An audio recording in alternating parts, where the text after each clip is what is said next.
बहुत समय पहले की बात है। एक निपुण बढ़ई था जो कई वर्षों से राज्य के राजा के लिए काम करता था। उसने राज्य के लिए अनगिनत सुंदर चीजें बनाई थीं, घर, फर्नीचर और यहाँ तक कि महल भी। उस समय लोग लकड़ी के घरों में रहते थे और हर कोई उसकी कारीगरी की सराहना करता था। लेकिन अब वह बढ़ई बूढ़ा हो रहा था और वह सेवानिवृत्त होना चाहता था। वह अपने दिन शांति से अपने परिवार के साथ बिताने का सपना देखता था।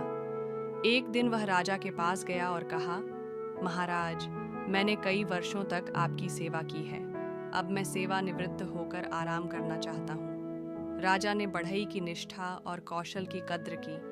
राजा मुस्कुराए और कहा, तुमने इन वर्षों में शानदार काम किया है। मैं तुम्हारी सेवानिवृत्ति की इच्छा का सम्मान करता हूँ, लेकिन मुझसे एक आखिरी अनुरोध है। कृपया मेरे लिए एक अंतिम लकड़ी का घर बनाओ जो तुम्हारे अद्वितीय कौशल को दर्शाए। यह तुम्हारी अंतिम कृति होगी। बढ़ई ने सहमति तो दे दी, लेकिन उसका दिल इस काम में नहीं था। वह केवल जल्दी से काम खत्म करना और सेवानिवृत्त होना चाहता था। इसलिए उसने हमेशा की तरह अच्छे सामग्री का उपयोग करने और हर छोटे बड़े विवरण पर ध्यान देने के बजाय सस्ते लकड़ी और सामग्री का उपयोग किया और कारीगरी में कुछ ज़रूरी चीज़ों को नज़रअंदाज कर दिया।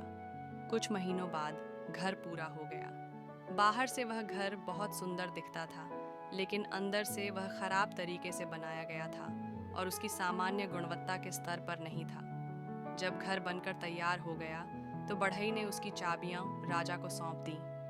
राजा ने घर को देखा और गर्मजोशी से मुस्कुराते हुए कहा, तुमने अच्छा काम किया।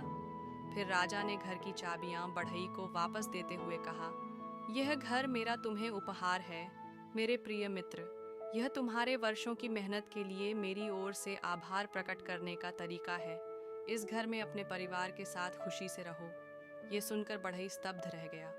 उसे विश्वास नहीं हुआ कि उसने यह घर बिना ध्यान और मेहनत के यह सोचकर बनाया कि यह किसी और के लिए है, लेकिन वास्तव में यह उसके लिए ही था। अब उसे उसी घर में अपने परिवार के साथ रहना था। उसका दिल डूब गया और उसे एहसास हुआ कि अगर उसे पहले से पता होता कि यह घर उसके लिए है तो वह ज्यादा मेहनत करता, बेहतर सामग्री का उपयोग करता और इसे अपनी सबसे बेहतरीन कृति बनाता। लेकिन अब बहुत देर हो चुकी थी।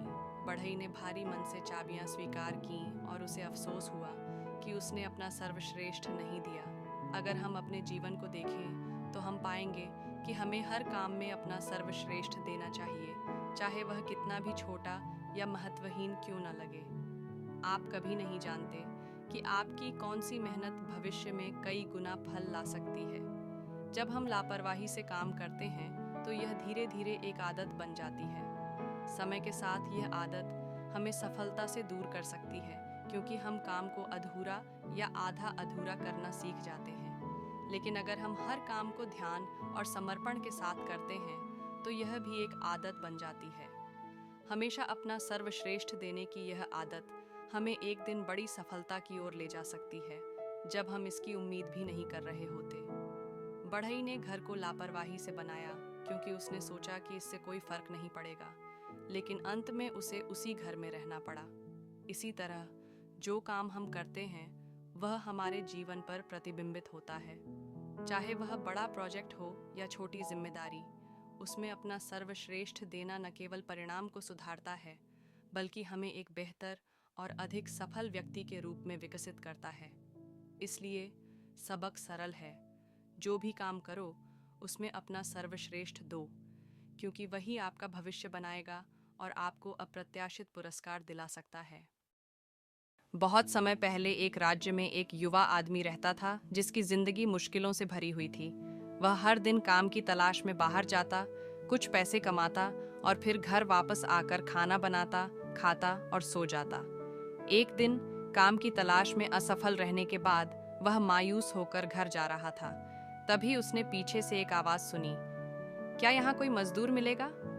वह मुड़ा और देखा कि एक बूढ़ा आदमी खड़ा है और उसके पास 3 भारी बस्ते हैं। युवक ने उत्तर दिया, हाँ, मैं काम कर सकता हूँ।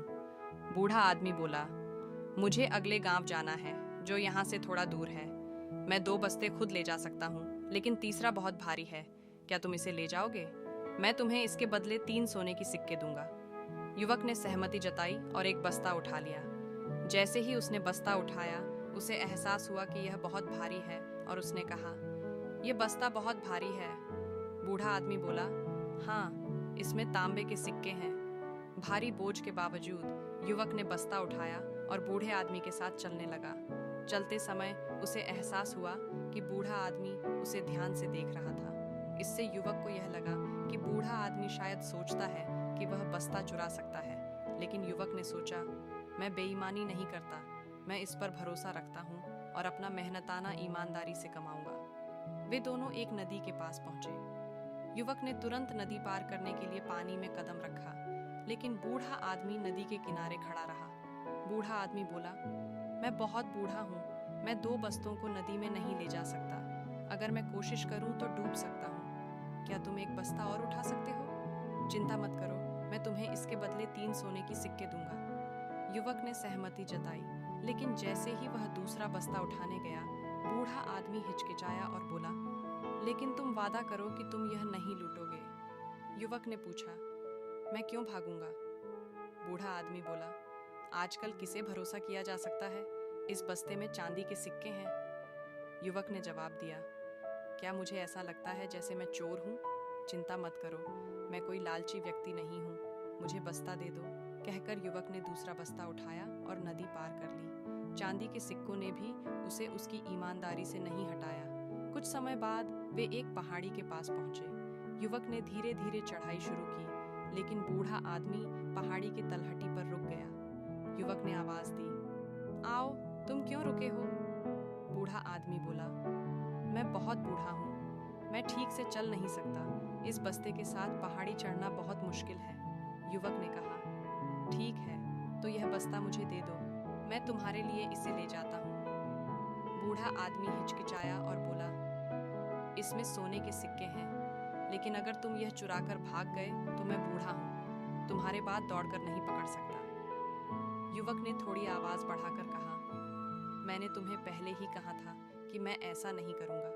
मैं एक मजदूर हूँ, क्योंकि मुझे ईमानदारी की कद्र है।